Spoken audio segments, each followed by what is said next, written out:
Good afternoon students. आज हम science के कुछ इंपॉर्टेंट क्वेश्चंस करेंगे। ठीक है, जैसे कि आपका जो चैप्टर रहेगा हेरिडिटी एंड इवोल्यूशन रहेगा, इसे आज कंप्लीट करेंगे हम। इसे पढ़ने से पहले हम इस चैप्टर के कुछ इंपॉर्टेंट टॉपिक देख लेते हैं। और आपको पता है कि मैं एग्ज़ाम टाइम बहुत पास में है, तो मैं आपको जितना हो सकेगा शॉर्ट में जल्दी जल्दी समझाने की कोशिश करूँगी। अगर आपको डिटेल में वीडियो देखना है तो वो ऑलरेडी हीडर पर अपलोड है, तो आप उन्हें देख सकते हैं। अब देखिए, जैसे कि हम बात करते हैं हेरिडिटी एंड इवोल्यूशन। ठीक है, तो सबसे पहले हेरिडिटी तो आपको पता है क्या क्या किसे कहते हैं हम। हेरिडिटी मीन्स होता है अनुवांशिकता। क्या होता है हेरिडिटी मीन्स? अनुवांशिकता। और इवोल्यूशन मीन्स होता है बेटा विकास। ठीक है, तो हेरिडिटी और इवोल्यूशन में क्या डिफरेंस है उसे जानते हैं। हेरिडिटी समझ में आपको, अनुवांशिकता। तो अनुवांशिकता हम कह सकते हैं कि जो माता पिता के शारीरिक या फिर मानसिक, ठीक है, आप कह सकते हैं कि फिजिकल या फिर मेंटल, ठीक है, फिजिकल या मेंटल लेवल पर जो गुण आते हैं माता पिता के बच्चों में, तो उसको हम क्या कहते हैं? अनुवांशिकता। ठीक है, the process by which physical और mental qualities pass from parent to child, उसको हम क्या कहते हैं? अनुवांशिकता, मतलब कि हेरिडिटी। बात करते हैं इवोल्यूशन की, तो इवोल्यूशन आ जाए आपको कि विकास किसे कहते हैं। तो विकास हम जानते हैं जो निरंतर परिवर्तन होता रहता है, उसी को हम क्या कहते हैं? इवोल्यूशन, विकास। ठीक है, तो ये मेन जो चैप्टर था हेरिडिटी इवोल्यूशन, इसका मैंने आपको मेन पॉइंट बता दिए। नेक्स्ट अगर इसमें क्वेश्चन आ जाए कि नर में कौन सा गुणसूत्र लिंग निर्धारित होता है, तो नर में होता है, मतलब हम बात करें मेल में, तो मेल में कौन सा होता है? एक्स और वाई। फीमेल में कौन सा होता है? एक्स और एक्स। आगे से रिलेटेड क्वेश्चन हम सॉल्व करेंगे। निम्न में से कौन सा रोग अनुवांशिक रोग है, मतलब कि जो पेरेंट्स से आता है बच्चों में, तो कौन सा है? डायबिटीज। ठीक है, नेक्स्ट आ जाएगा मनुष्य की कोशिका में गुणसूत्र पाए जाते हैं। कितने पाए जाते हैं? 23। मेंडल ने किस पौधे पर प्रयोग किया था? तो मटर का पौधा। अभी मैंने आपको बताया कि जो लक्षण पीढ़ी दर पीढ़ी संचारित होते रहते हैं, मतलब कि जो कह सकते हैं कि पास होते रहते हैं, है ना, पेरेंट टू चाइल्ड, उसे हम क्या कहते हैं? अनुवांशिकता। जीन की बात करें तो जीन क्या है? अनुवांशिक की एक इकाई है, यूनिट है।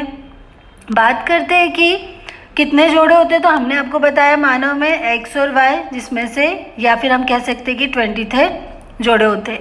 अनुवांशिक का प्रतिपादन किसने किया? तो यह भी हमने पढ़ा था, ग्रेगर जॉन मेंडल ने। ठीक है, तो एक बार मेजो कॉलम आप देख लीजिएगा।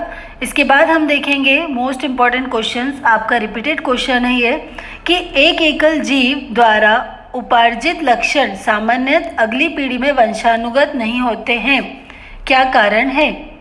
इन इंग्लिश में अगर हम बात करें तो इन इंग्लिश में इसका ये होगा कि आपने देखा होगा कि डॉक्टर का बेटा डॉक्टर नहीं बनता है, पर हम तो कह रहे हैं हेरिडिटी में कि माता पिता के गुण बच्चों में आना हेरिडिटी है। पर अधिकतर देखा जाता है कि डॉक्टर का बेटा डॉक्टर नहीं बनेगा, टीचर का बेटा टीचर नहीं बनेगा, है ना, और अधिकतर बन भी जाते हैं। तो देखिए, अब क्वेश्चन पूछा था कि ऐसा नहीं होता, उसका कारण बताना है। क्योंकि वह जनन की क्रिया द्वारा अपने संततियों में यह गुण नहीं पहुंचा सकता, तो उस जीव की मृत्यु के साथ उसके द्वारा क्या हो जाता है? वो लक्षण भी नष्ट हो जाते हैं। नेक्स्ट हम देखेंगे कि गुणसूत्र क्या है। गुणसूत्र को इंग्लिश में बोलते हैं क्रोमोजोम। ठीक है, तो क्रोमोजोम हम किसे कह सकते हैं कि तो क्रोमोजोम एक थ्रेड लाइक स्ट्रक्चर है, धागे के जैसा, छोटा सा पतला सा। ठीक है, ये हम बना लेते हैं, डायग्राम से समझते हैं। एक थ्रेड लाइक स्ट्रक्चर होता है जो प्रेजेंट रहता है किसमें बेटा? न्यूक्लियस में, नाभिक में, केंद्रक कह सकते हो, जो जेनेटिक इन्फॉर्मेशन को, कौन सी इन्फॉर्मेशन को? जेनेटिक इन्फॉर्मेशन को one generation to another generation क्या करता है? पास करता है। ठीक है, PASS पास आप लिखेंगे। तो जेनेटिक इन्फॉर्मेशन को one generation to another generation pass करना, है ना, क्या कहलाता है? आपका क्रोमोजोम। क्रोमोजोम मीन्स होता है आपका गुणसूत्र, और गुणसूत्र एक क्या होता है? धागे नुमा संरचना, धागे के समान होता है। हमने बोला थ्रेड लाइक स्ट्रक्चर, जो जंतु कोशिकाओं के केंद्रक में पाया जाता है, मतलब कि न्यूक्लियस सेंटर में पाया जाएगा। और इसी की स्थिति में, जीन की स्थिति में ही क्या होता है? आपका पीढ़ी दर पीढ़ी लक्षण जो रहते हैं वो पास होते रहते हैं। ठीक, नेक्स्ट हम देखेंगे कि प्रभाविता का नियम। प्रभाविता का नियम किसे कहते हैं? तो प्रभाविता का नियम आप बहुत अच्छे से जानते होंगे, इंग्लिश में हम क्या कहते हैं इसे? Law of dominance. ओके, तो प्रभाविता का नियम मतलब कि लॉ ऑफ डोमिनेंस आने के फुल चांस है, आप इसे अच्छे से देखिएगा। अगर हम बात करें प्रभाविता के नियम के, तो इनके अनुसार क्या था? आप इसे लॉ ऑफ डोमिनेंस भी बोल सकते हैं। ठीक है, तो इनके अनुसार क्या था कि अगर F1 जनरेशन में अगर आपको कैरेक्टर दिखेगा, ठीक है, 2 जनरेशन इन्होंने मानी कि F1 और F2। ठीक है, तो अगर F1 जनरेशन में कैरेक्टर दिखेगा तो वो कैरेक्टर कौन सा होगा बेटा? डोमिनेंट होगा। कैसा होगा? डोमिनेंट। और अगर नहीं दिखा तो वो हो जाएगा रिसेसिव। इन शॉर्ट कहने का मतलब कि इनके अकॉर्डिंग या तो आप बहुत ज़्यादा इंटेलिजेंट होंगे या बहुत ही ज़्यादा वीक होंगे।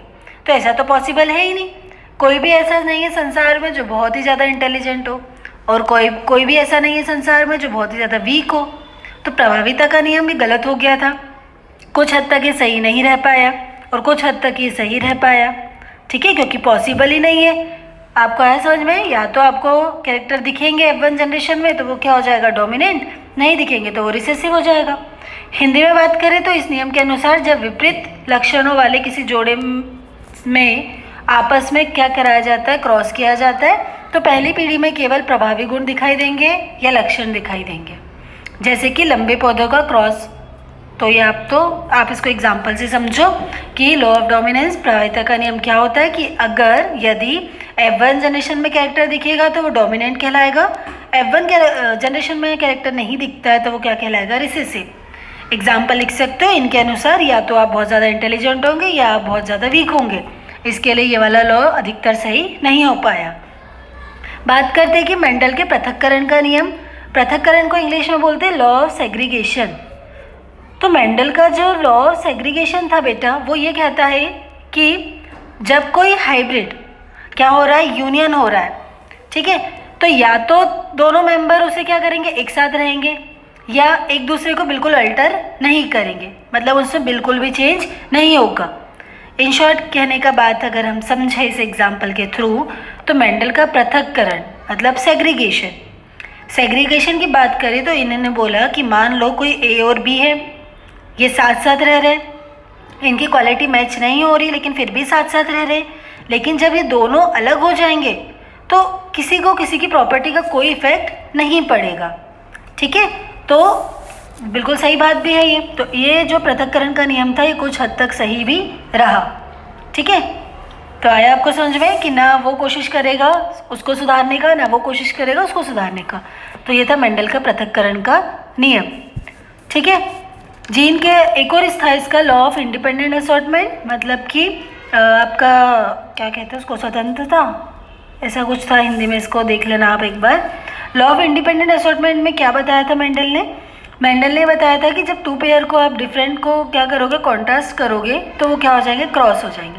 मतलब सब इंडिपेंडेंट है, कोई भी किसी के साथ भी जा सकता है, सबको छूट है। ठीक है, बात करते हैं जीन के प्रमुख 4 कार्य लिखिए। जीन आप समझते हैं जीन किसे कहते हैं? हमने अभी डेफिनेशन में से नहीं देखा है। जीन एक स्मॉल पोर्शन होता है डीएनए का जो रिस्पॉन्सिबल रहता है, हेरिडिटी जो कैरेक्टर रहते हैं जो पेरेंट्स से ऑफ स्प्रिंग में जाते हैं, तो वो जीन ही उसके लिए रिस्पॉन्सिबल है। ठीक है, तो इसके वो बोल रहा है कि प्रमुख कोई 4 कार्य लिखो। तो पहला मैंने आपको भी बताया कि आनुवंशिकता की इकाई होती है, हेरिडिटी की यूनिट जीन होता है। जीन जो है वो प्रोटीन निर्माण में भी सहायक रहता है। हमारी बॉडी में जब प्रोटीन बनता हो तो जीन से ही बनेगा। जीवों के लक्षणों का निर्धारण करना कि कैसे किसके लक्षण रहेंगे वो जीन ही डिसाइड करता है। और मेन पॉइंट ये रहेगा कि डीएनए और आरएनए, ठीक है, का कार्य का क्या करना? नियंत्रण करके रखना, कंट्रोल करके रखना। किसका काम रहता है? जीन का। बात करते हैं मोस्ट इम्पॉर्टेंट क्वेश्चन आपका ये रहेगा कि मनुष्य में बच्चे का लिंग निर्धारण कैसे होता है। आपसे क्वेश्चन पूछा जा सकता है कि सेक्स डिटर्मिनेशन प्रोसेस किसे कहते हैं, तो आप इसे अच्छे से समझिएगा। और ये वाला जो आंसर है बहुत बच्चों को कंफ्यूज भी कर देता है। इसके डीप में जितना जाएंगे ये उतना ही ज़्यादा और वाइड होता जाएगा। तो हमें आपसे अगर 4 नंबर का आता है तो इन शॉर्ट ही आपको लिखना है, तो आप ध्यान से इसे समझने की कोशिश कीजिएगा। जैसे कि आप जानते हैं कि ह्यूमन में कितने क्रोमोसोम होते हैं? 23, ठीक है, जिसमें से 22 पेयर्स क्या रहते हैं? आपके ऑटोसोम रहते हैं, और 23rd जो पेयर रहता है वो रहता है आपका क्रोमोसोम। ठीक है, अगर हम वुमेन की बात करें, फीमेल की बात करें, तो उनमें कितने क्रोमोसोम पाए जाते हैं? 23। एक बात का ध्यान रखना आप कि फीमेल में एक्स और एक्स क्रोमोसोम पाए जाते हैं, गुणसूत्र, और जो मेल है उसमें एक्स और वाई। तो लड़का होगा या लड़की वो डिपेंड करेगा किस पर? मेल पर, ठीक है, फीमेल पर नहीं डिपेंड करेगा। तो इतनी चीज़ समझ में आ गई आपको। तो अब हम इसे समझते हैं।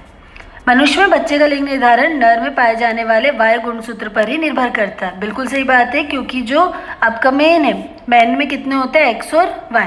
तो ये जो वाई क्रोमोजोम है इसी पर डिपेंड होगा कि लड़का होगा कि लड़की, क्योंकि जो वुमेन है उनमें एक्स और एक्स क्रोमोजोम होता है, वही अगर हम मैन की बात करें तो उनमें एक्स और वाई क्रोमोजोम होता है। तो ये अभी मैंने आपको बताया था।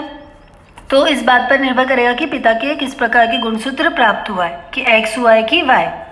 ठीक है, तो अच्छे समझ में आ गया आपको। अगर एक्स एक्स होगा तो कौन सा चाइल्ड बॉर्न होगा, फीमेल, और अगर एक्स वाई होगा तो कौन सा चाइल्ड बॉर्न होगा, मेल। तो 4 नंबर का क्वेश्चन एवरी ईयर पूछा जाता है आपसे। सेक्स डिटर्मिनेशन प्रोसेस आप इसे कह सकते हैं, और आपसे ये अलग अलग वे में भी पूछा जा सकता है, तो आप इसे ज़रूर अच्छे से कीजिएगा। ठीक है, नेक्स्ट क्वेश्चन है कि मेंडल द्वारा प्रयोग के लिए मटर के पौधों का चुनाव किया गया, क्यों? तो मेंडल ने डायरेक्ट ही तो यूज़ नहीं कर लिया था मटर के पौधे का। इन्होंने क्या किया, पहले बहुत ज़्यादा प्लांट करके देखे, उसके बाद ये मटर के पौधे पर आए। तो पहला कारण क्या था इसका, कि मटर का पौधा वार्षिक होता था, और इसका मेन कारण ये था कि इसका जीवन चक्र क्या था, बिल्कुल डिसाइड था कि कितने टाइम में ये उगेगा और कितने टाइम में ये ख़त्म हो जाएगा। इसके लिए मेंडल ने पी प्लांट को सिलेक्ट किया। दूसरा कारण बेटा इसका ये था कि आसानी से उग सकता था। ठीक है, ईजिली ये ग्रो हो सकता था, इसमें इसको उगाने में कुछ ज़्यादा प्रॉब्लम नहीं होती थी। एक और पॉइंट आप इसका लिख सकते हो कि इसकी जो लाइफ साइकिल है वो बहुत ज़्यादा स्मॉल होती थी, छोटी होती थी, और इसके जो कह सकते हैं हम कि कॉन्ट्रास्टिंग कैरेक्टर होते थे, मैनी कॉन्ट्रास्टिंग कैरेक्टर। ऐसा नहीं है कि इसका 1-2 ही कैरेक्टर रहेंगे, मैनी कॉन्ट्रास्टिंग कैरेक्टर रहते थे। यह स्वपरागित होता है, ठीक है, मतलब कि खुद से भी हो सकता है सेल्फ पॉलिनेटेड, और बीसेक्सुअल पॉलिनेटेड भी हो सकता है, कि अगर इसे कोई अलग प्लांट नहीं मिलता है तो ये अपने आप भी उग सकता है। ठीक है, तो पहला पॉइंट क्या लिखेंगे, ग्रो इजली एनीवेयर, या लिख सकते हो एवरीवेयर। इसके मैनी कैरेक्टर रहते हैं कॉन्ट्रास्टिंग, स्मॉल लाइफ साइकिल रहती है, इजीली ग्रो हम लिख चुके हैं, और ये कौन सा रहता है, बायसेक्सुअल और सेक्सुअल, या फिर सेल्फ पॉइंटेड भी बोल सकते हो। तो 9 चैप्टर में आपको ये इतने इंपॉर्टेंट जो टॉपिक्स है इन्हें आपको करना है, इनमें से आपको 1 या 2 क्वेश्चन ज़रूर से ज़रूर देखने को मिलेगा। ठीक है, जीनोटाइप फिनोटाइप आपको पता होगा। जीनोटाइप क्या होता है, जो कह सकते हैं हम कि जेनेटिक मेकअप होता है, उसको हम कहते हैं जीनोटाइप। फिनोटाइप क्या होता है, जो फिजिकल अपीयरेंस से रहता है, जैसे कि आपकी हाइट, ठीक है, सब नाप तोल सकते हैं आप, वार्फ हो गए, छोटी हाइट रह जाती, तो फिनोटाइप में आएगा। जीनोटाइप में आएगा कि आप कितना सच बोल रहे हैं, कितना झूठ बोल रहे हैं, ये जीनोटाइप में आएगा। ठीक है, स्पेसिएशन मीन्स क्या होता है, the formation of new species from existing species, कि जो पहले से ही है आपके पास उससे कुछ नया बनना स्पेसिएशन कहलाता है। तो इसे तो अब करने की ज़रूरत नहीं है। डिहाइब्रिड क्रॉस तो रहने दीजिए, आप मत कीजिए, या फिर देख लीजिए डिहाइब्रिड क्रॉस क्या होता है, कि ऐसा क्रॉस जिसमें 2 कैरेक्टर लगते हैं उनको क्रॉस कराने के लिए। ओके, तो आज की क्लास यहीं पर वाइंड अप करते हैं। नेक्स्ट क्लास में मैं नेक्स्ट